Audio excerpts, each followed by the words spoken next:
Saya uraikan sedikit Buya tentang apa itu Lentari. Lentari itu adalah singkatan dari Lembaga Tinggi Masyarakat Adat Republik Indonesia. Dulu namanya tidak pakai masyarakat, Lembaga Tinggi Adat Republik Indonesia, makanya singkatannya Lentari. Kemudian ada masukan dari kawan-kawan di Jakarta, masukkan kata-kata masyarakat adatnya, karena itu yang diakui oleh undang-undang dan dunia rupanya.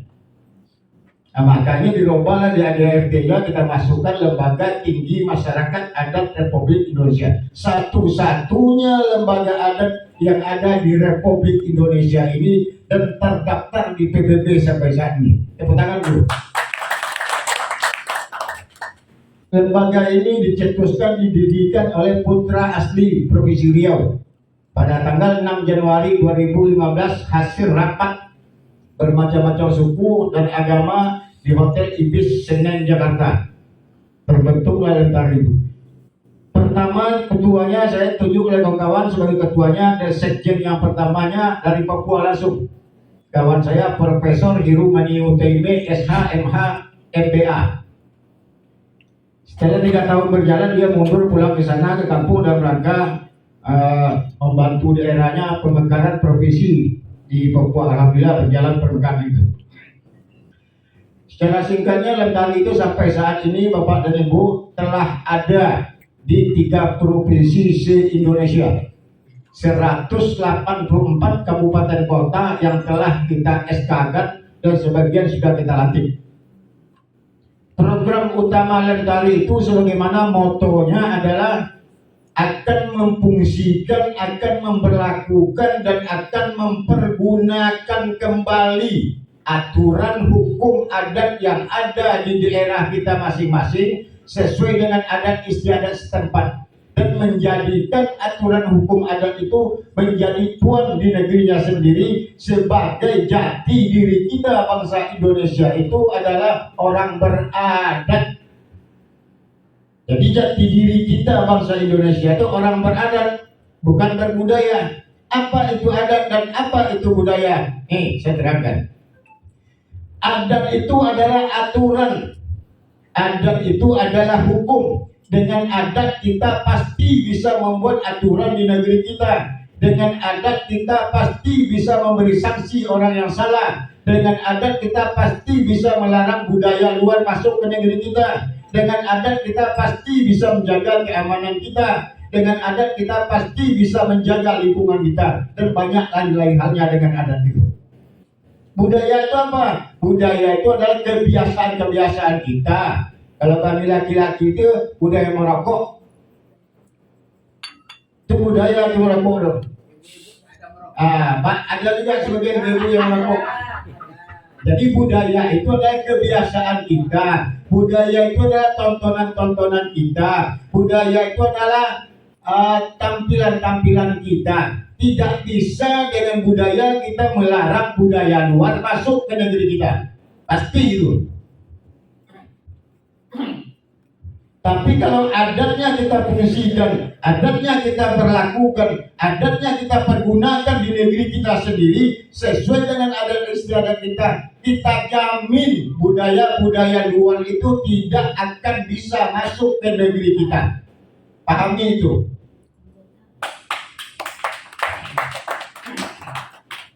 Sekarang terhitung semenjak lebih kurang 15 tahun terakhir ini orang banyak yang salah paham. Setelah kita tanya apa itu adat, ya ini budaya kami, tepuk-tepuk tawar, penabalan, itu bukan adat, itu budaya. Budaya itu semakin besar kita kembangkan budaya di negeri kita tercinta ini, semakin besar pula peluang budaya luar masuk ke negeri kita. Apabila masuk budaya luar ke negeri kita, pasti akan bertentangan dengan adat istiadat kita. Itu yang perlu dipahami. Maka oleh sebab itu, yang perlu kita tanamkan, yang perlu kita berlakukan, yang perlu kita pergunakan di negeri ini adalah aturan hukum adat kita. Budaya kita Pekanbaru ini, karena orang Pekanbaru ini rata-rata orang Melayu dan orang Minang. Adatnya bahasa isyarat, syarat bersajikan kitabullah dan sunnah Rasul. Adat mengatur, agama mengatur, adat memakainya. Itu pakaian ibu-ibu kali ini. Tapi datang budaya dari Thailand lebih turun dari. Tapi Kitab Baru ini nanti kalau kita sepakat kita bikinkan peraturan adatnya menurut adat istiadat orang Melayu dan orang Minang dan orang Islam serta orang Kristen. Berpakaian baju KTP itu dalam haram, tidak boleh masuk Kota Pekanbaru itu. Kita melakukan hukum adat itu. Bagaimana cara membuatkan peraturan adatnya? Inilah kita berkumpul sekarang ini. Nanti pada selesai ini kita bentuk namanya tim Pokja, tim kelompok kerja tentang rancangan peraturan adat Kota Pekanbaru tentang penanggulangan penyakit LGBT yang ada di Kota Pekanbaru ini. Tidak ada satu pun suku. Saya sudah cek lebih kurang 3 tahun ini dari Aceh sampai ke Papua. Satu pun suku di Indonesia ini tidak ada yang setuju dengan manusia yang berperilaku LGBT itu. Kalau ada tunjukkan sama saya apa sukunya, apa agamanya, di mana dia, biar saya berkunjung situ. Nah, sementara kita diam semua. Ini penyakit. Nabi Lut sama Nabi Lut tadi ini kejadiannya ada dibalikkan oleh Allah bumi itu. Dia diam, lembaga adat diam, DPR diam, wali kota diam, gubernur diam. Ini penyakit. Semakin berkembang barang ini di sini, semakin bahaya negeri ini. Itu yang perlu kita wajib bagi kita yang beragama. Tidak tercantum Islamnya aja. Bagi orang yang beragama Islam, Kristen, Buddha, Buddha, segala macamnya wajib melarang ini.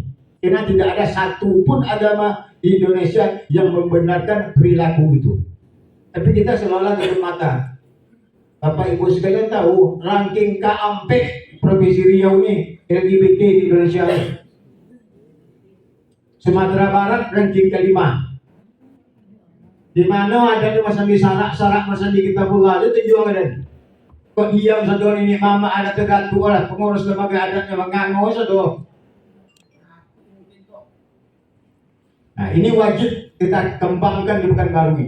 Kita tidak melarang. Yang kita larang itu adalah perilakunya, bukan orangnya. Kita nggak benci sama orangnya kok, sama kita. Tapi perilakunya itu tidak dibenarkan oleh adat istiadat masyarakat Indonesia serta agama kita. Ini satu yang kita buatkan peraturan adatnya di Kota Pekanbaru. Nanti saya uraikan bagaimana cara membuat peraturan adat. Yang kedua, karena banyak kejadian yang telah kita lihat dan saya termasuk beberapa tahun yang lalu lebih kurang 20 tahun yang lalu telah memperlakukan itu tentang musik pesta pernikahan bagi anak kemanakan dan masyarakat lainnya pada malam hari. Ibu coba tanya Kota Peginang pernah nggak dengar musik malam hari? Nah kami sudah melakukan kerjasama lebih kurang kalau nggak silap saya tahun 2005 kami buat dulu. Setelah kita teliti musik itu Bu, lebih banyak mudaratnya daripada manfaatnya. 3 tahun yang lalu depan rumah saya ulang tahun 17 Agustus musik. Sampai saya perhatikan mata kepala saya menyaksikan sampai jam 4 pagi musik dalam rangka memperingati hari ulang tahun kemerdekaan kalau nggak silap tahun 2019 kemarin. Tapi saya stop di situ.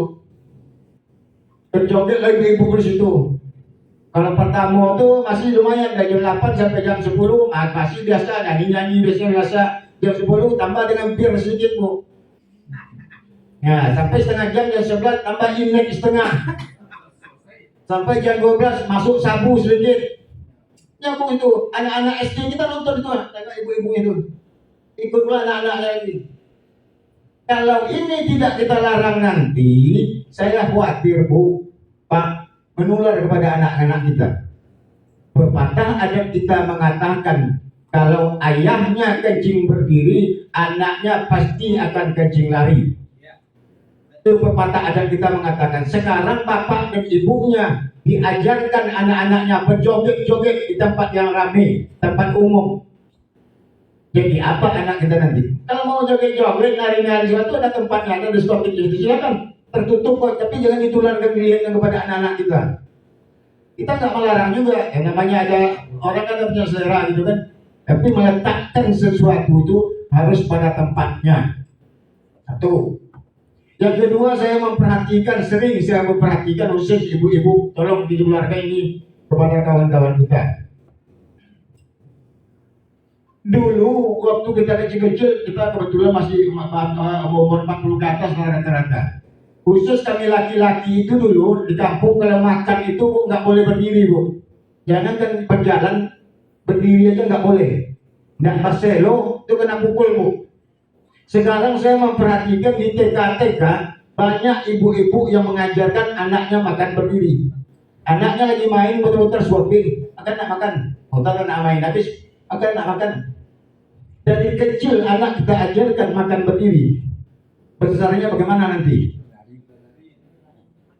Nah itu yang kecil-kecil aja. Padahal ini sepele Bu, sepele. Itu masuknya kepada moral dan etika. Indonesia itulah yang kehilangan jati dirinya semenjak mata pelajaran PMP Pendidikan Moral Pancasila dicabut pada tahun 2000 sampai saat ini. Itulah yang kita rasakan, anak-anak kita tidak bermoral, tidak beretika lagi. Adat itu di situ ada letaknya. Bagaimana ngomong dengan sebaya kita, bagaimana ngomong dengan yang tua dengan kita, bagaimana cara berjalan, bagaimana cara duduk, pakai cara ngunyah nasi pun diajar sama adat itu. Nggak boleh mulut itu terbuka. Begitu harusnya diajar oleh adat itu. Nggak akan ada perdanya tuh Bu untuk mengajar itu tuh. Nggak akan ada permen. Beliau sangat mendukung peraturan adat yang akan kita canangkan ini, dan yang akan kita buat itu adalah produk kita sendiri sesuai dengan aturan hukum adat istiadat kita sendiri dan akan diberlakukan di negeri kita juga sendiri. Itu yang sebenarnya. Nanti panjang lebar silakan Pak Sekjen nanti menguraikannya. Jadi pertanyaan bagi orang, boleh gak diberlakukan undang-undang hukum adat tuh? Bapak Ibu sekalian punya handphone masing-masing. Coba lihat Undang-Undang Dasar 1945 Pasal 18B ayat 2. Negara mengakui dan melindungi hak-hak tradisional masyarakat hukum adat yang ada di Indonesia itu. Itu negara yang mengakui itu.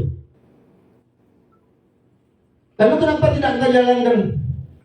Dia sibuk tepung tawar tawiyat, tepung tawar, penabalan karya. Yang wajib nggak dikerjakan, yang sunat dikerjakan. Nah, jadi untuk memperlakukan aturan hukum adat yang ada di daerah kita masing-masing ini sangat dibolehkan oleh negara dan pemerintah Republik Indonesia. Saya uraikan sedikit lagi. Hukum itu Pak Bu di dunia ini cuma ada 3. Pertama sekali hukum yang ada di dunia ini adalah aturan hukum adat.